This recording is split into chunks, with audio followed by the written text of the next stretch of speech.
Are your duplicate tabs suddenly disappearing in Google Chrome? Chrome has a feature that can automatically move inactive or duplicate tabs away in the background. Luckily, you can turn this feature off in just a few simple steps. Open Google Chrome. Now tap or click on the three-dot menu in the top corner of the browser.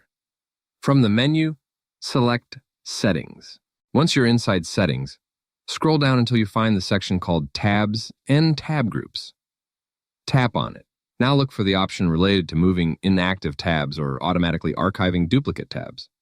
Depending on your Chrome version, the wording may be slightly different. When this feature is enabled, Chrome may automatically move duplicate or inactive tabs into an archived state to save memory and reduce browser usage. That sounds useful, but sometimes people intentionally keep duplicate tabs open for different tasks, accounts, comparisons, or research.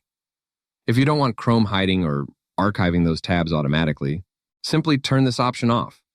Once disabled, your duplicate tabs should remain visible and stay exactly where you left them. This can make multitasking much easier and prevent confusion when switching between multiple similar tabs.